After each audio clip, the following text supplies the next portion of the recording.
Hello everyone, this is Richa. आज हम अपने इस वीडियो में काई स्क्वायर टेस्ट का एक क्वेश्चन सॉल्व करेंगे। आज के वीडियो में हम टेस्ट फॉर इंडिपेंडेंस डिस्कस करेंगे और नेक्स्ट वीडियो में हम गुडनेस ऑफ फिट के क्वेश्चंस का डिस्कशन करेंगे। सबसे पहले ये आपको मैं क्वेश्चन पे ले चलती हूँ। In a short survey 300 school students including boys and girls both were asked about their favorite hobby and their responses were recorded as shown below। ये टेबल है। इसमें सबसे पहले एक रिसर्चर है जो कि एक स्कूल में गया है और वहां पे 300 बच्चों को उसने सेलेक्ट किया है, जिसमें कि लड़के और लड़कियां दोनों हैं, और उनसे ये पूछा गया है कि उनका फेवरेट हॉबी क्या है। अब उसके बाद उनका रिस्पॉन्स रिकॉर्ड किया गया है। तो ये जो टेबल है, इस टेबल को आप कंटिजेंसी टेबल भी कहते हैं, जिसमें कि आप ये देख सकते हैं कि यहाँ पे जो इस साइड आपकी रो है, इसमें बॉयज और गर्ल्स लिखे हैं और इधर हॉबीज लिखे हैं, टाइप ऑफ हॉबीज। इसका मतलब ये है कि जो बॉयज हैं, बॉयज 30 बॉयज सिंगिंग में इंटरेस्टेड हैं, 40 बॉयज डांसिंग में इंटरेस्टेड हैं, 120 बॉयज स्पोर्ट्स में इंटरेस्टेड हैं और 80 बॉयज स्केचिंग में इंटरेस्टेड हैं अकॉर्डिंग टू द सर्वे। फिर इसी तरीके से गर्ल्स भी 70 गर्ल्स सिंगिंग में इंटरेस्टेड हैं, 90 डांसिंग में, 30 स्पोर्ट्स में और 40 स्केचिंग में। आपको ऐसा जब टेबल मिले तो सबसे पहले हमें क्या करना है, इसका टोटल करना है। इस रो में जितने भी नंबर्स हैं इनको टोटल करके हम यहाँ लिखेंगे, जो कि है 270। इनको प्लस करेंगे और यहाँ लिखेंगे 230। फिर इनको प्लस करेंगे और यहाँ लिखेंगे, इसको प्लस करेंगे और यहाँ लिखेंगे।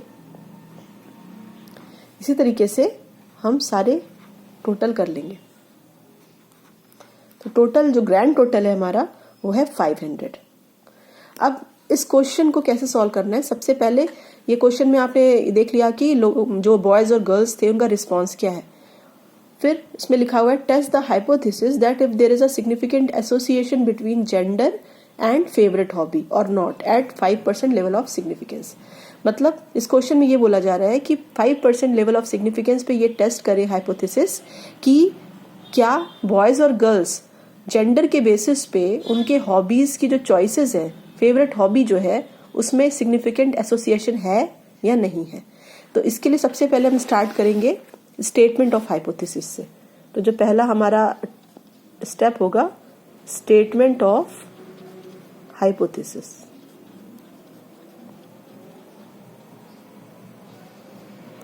जिसमें कि सबसे पहले हम नल लिखेंगे। नल आपको पता है सबसे पहले कैसे लिखा जाता है, there is no significant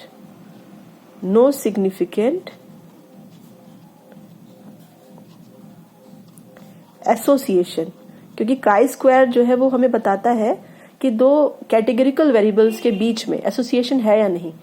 there is no significant association between gender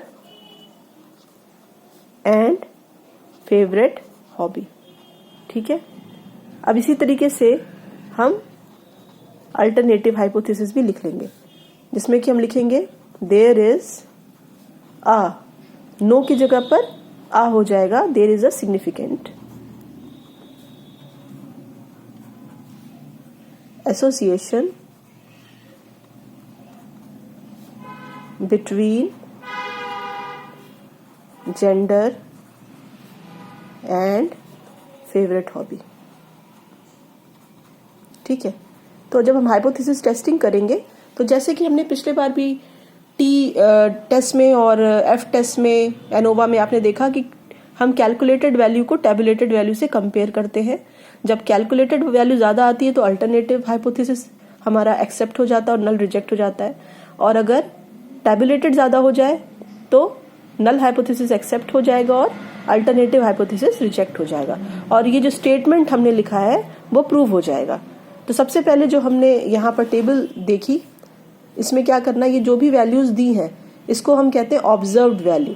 अब इन ऑब्जर्व्ड वैल्यू के बेसिस पे हमको एक्सपेक्टेड वैल्यू निकालनी है कि ये जो आप देख रहे हैं 30, 40, 120, तो इसको निकालने के लिए हमको अगर इस कॉलम के लिए निकालना है एक्सपेक्टेड वैल्यू, तो हम क्या करेंगे, ये वैल्यू जो है इसी रो के लास्ट में जो टोटल लिखा है 270 और इसी के इस जो 30 है इसके नीचे आप कॉलम में जाएंगे जिसका टोटल है 100। तो इसका तरीका कुछ इस तरीके से है कि आप को इसका निकालना एक्सपेक्टेड वैल्यू, तो 30 नहीं लिखेंगे, 30 की जगह लिखेंगे 270 इंटू इसका टोटल और इसका total into 100 divided by grand total 500। तो जब आप इसको टोटल करेंगे तो ये आएगा आपका 54 आएगा। ठीक है, इसी तरीके से हम इस जो कॉल आपका सेल है इसका हमें वैल्यू निकालना है एक्सपेक्टेड।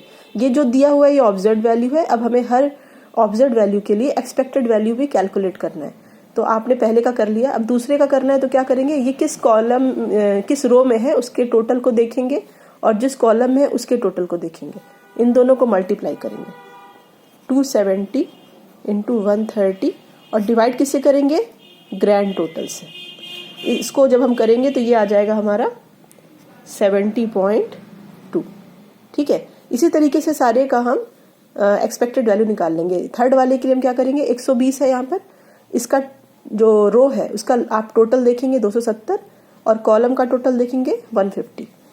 तो फिर से हम इस तरीके से कर लेंगे 270 into 150 divided by grand total. ठीक है, तो ये आपका आ जाएगा 81।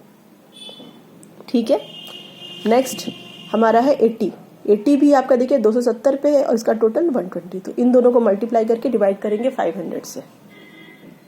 270 इंटू 120 डिवाइडेड बाय 500, तो ये हमारा आ जाएगा 64.8।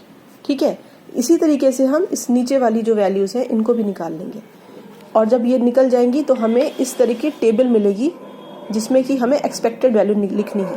तो सबसे पहले आपने देखा पहले 30 था, तो 30 के लिए हमने जो निकाला वो था 54। फिर सेकेंड वैल्यू जो थी हमारी वो निकली है हमारी 70.2। फिर थर्ड वैल्यू जो हमने कैलकुलेट किया है वो है 81 और फोर्थ वैल्यू जो भी हमने कैलकुलेट किया है वो है 64.8। इसी तरीके से नीचे वाली भी वैल्यूज निकालेंगे। 70 यहाँ पे है तो इसके लिए ये टोटल, इसके रो का टोटल और कॉलम का टोटल, तो 230 इंटू 100 तो हो जाएगा हमारा, जस्ट अ मिनट, इसको मैं आपको नेक्स्ट पेज पे दिखा देती हूँ। जैसे ये पे 70 है, इसका निकालना है तो 230 इंटू 100, 230 इंटू 100 डिवाइडेड बाय 500। तो इसका जो आपका आंसर आएगा वो होगा 46। इसका जो टोटल आएगा वो होगा 46। ठीक है, तो इसको हम कहाँ लिखेंगे, यहाँ पे लिखेंगे। इसी तरीके से हमें दूसरी वैल्यूज को भी कैलकुलेट करना है। तो मैंने ऑलरेडी पहले से कर लिया है, तो मैं यहाँ पर, क्योंकि वीडियो बहुत लंबी नहीं कर सकते, तो मैंने यहाँ पर पहले से करके रखा हुआ है। आपको समझ में आ गया होगा कि जिन भी सेल्स के नंबर्स का करना है, ये मान लीजिए हमने इसको इसका करना है, इसके रो का टोटल, इसके कॉलम का टोटल, इन दोनों को मल्टीप्लाई करके डिवाइडेड बाय 500। 90 का करना है, 90 का ये टोटल और ये टोटल, इन दोनों को मल्टीप्लाई करके डिवाइडेड बाय 500। इस तरीके से आप सारी वैल्यूज निकालेंगे, आपकी एक्सपेक्टेड वैल्यूज भी कैलकुलेट हो गई। अब हमें क्या करना है, जितनी भी वैल्यूज हैं ये एक्सपेक्टेड निकल आई, ऑब्जर्व और एक्सपेक्टेड दोनों को हमें साथ में लिखना है। तो पहले हम ऑब्जर्व लिख लेते हैं, 30 लाइन से लिखना है, जैसे कि ये 30, 40, 120, 80, इस तरीके से सारी वैल्यू लिखनी है इनको। 30, 40, 120, 80, जब यहाँ तक आप लिख लेंगे फिर यहाँ से स्टार्ट करेंगे। 70, 90, 30 और एक लास्ट में 40 भी है, स्पेस की कमी होगी। 30 के आगे जो एक्सपेक्टेड वैल्यू हमारी ये वाली थी 54,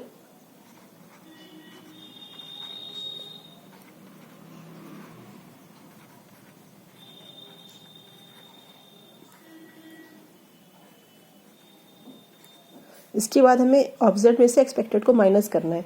तो हमारा जो ये आंसर आएगा माइनस में,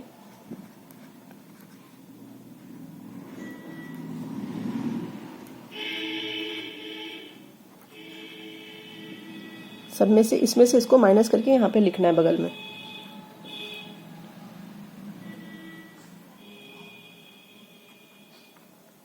अब क्या करना है, इसको स्क्वायर कर देंगे, स्क्वायर करेंगे तो ये आएगा 576 912.04 1551।